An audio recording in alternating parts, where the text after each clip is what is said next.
and Studs! Happy Chinese New Year again, everyone!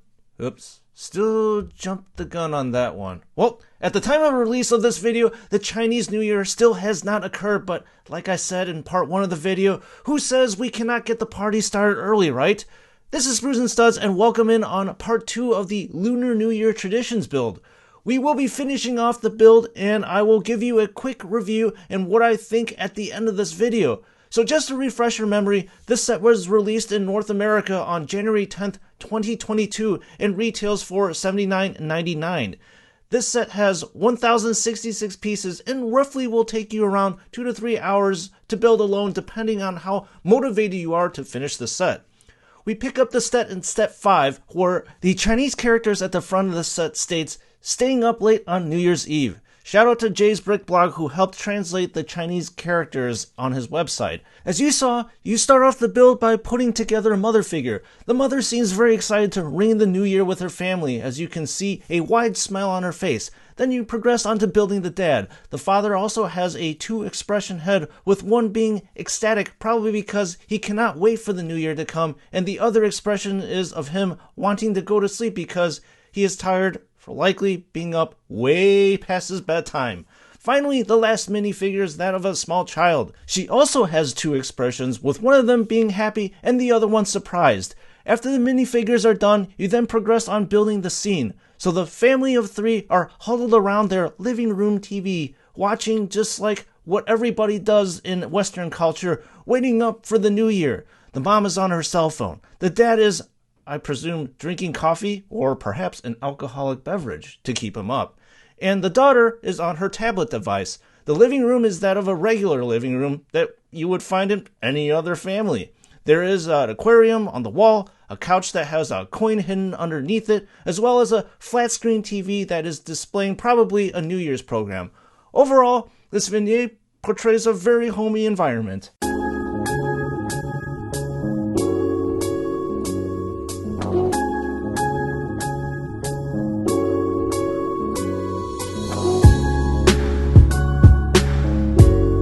Step 6 is probably the most important aspect of the Chinese New Year, which is Ancestor Veneration, as well as receiving of the ever-important red envelopes. So in this scene is called Spring Greetings according to the Chinese characters in front on the sticker. I think that this scene should be called Visiting Grandparents. You first starting off with building a minifigure of a small boy who is super happy, and rightfully so, because he's about to receive some red envelopes stuffed with money, money, money. You then build the grandmother and the grandfather minifigure who are both holding red envelopes, which I assume that they are going to give to their grandchild. After you are done with building the minifigures, you then build a scene which is probably of Grandma and Grandpa's living room. The living room has a Lego bag that likely has a ton of fun Legos to build, 2 chairs, a flowering plant, bookshelves, and a present. You know, typical things that you would find at good old Grandma's house. So what is the tradition of red envelopes, you ask? Well, I'm here to explain to you. Elders who are making money typically will give money that is stuffed in red envelopes to their younger family members. As you can see here, the grandparents are giving their grandchild a red envelope. When the younger family members receive the red envelope, it is customary to wish health, prosperity, and luck to the people who are giving them the red envelope. The elders in turn will typically wish their younger counterparts the same and then give them the red envelope that contains all the monies.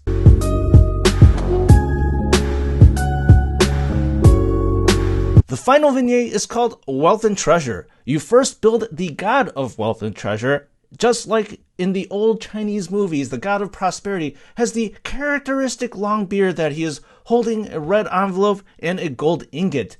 These ingots are actually, well, hot dog buns that have been colored gold, which is a very Lego-y and extremely creative repurposing of Lego pieces. After you are done with the minifigure, just like with the rest of the scenes, you start building the set.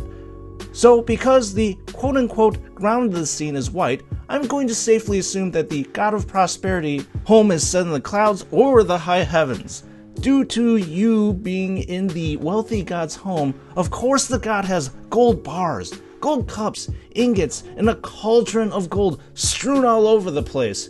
There is also a lantern on the wall which has a tiger on it, which represents the zodiac animal of the year of 2022, which, well, is the year of the tiger.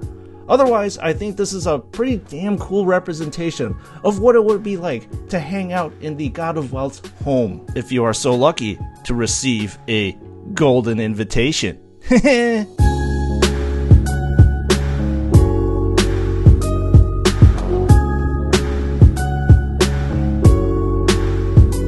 So here are my final thoughts on the set. I do like the 6 different vignettes of this set, as each scene is different. However, each scene does a great job of describing what goes on during the Chinese New Year. I have to admit, the scenes in part 1 of the video, which was spring cleaning, New Year's shopping, and welcoming in the New Year, were a bit weak. There are many other things that I associate with the New Year than those 3 scenes. I believe in part 2 of the set, where the scenes were built in this video, most closely resembles the activities of the Chinese New Year, and spending time with the family, and most importantly, spending time with the grandparents, being the most vital in the crux of each New Year. As I said before in a prior video, which was I think in the story of Nian or in the Spring Lantern Festival, one of the most memorable things of the New Year was the sheer noise of firecrackers going off. I think LEGO should have replaced the scene with probably the lighting of firecrackers. I would also have been nice if there were a scene that depicted a dinner with the family, but I suppose that was taken care of the first set of this theme, which was released only in Asia. Overall, again, I do like this set. It tugs at my heartstrings and my Asian roots, and the designers did a great job of capturing the feel of the new year. Let me know what you think of this set in the comments section. What scene did you like the most? What scene did you relate to the least? If you're living in the States and interested in traveling to Asia during the New Year's time, would you visit Asia based off what you learned in the set? No bias here, but I totally encourage you to visit Asia because it is a wild time to celebrate for sure. Well, thank you for watching this video and staying until the end. This is Spruce and Studs, and I want to wish you a happy Chinese New Year.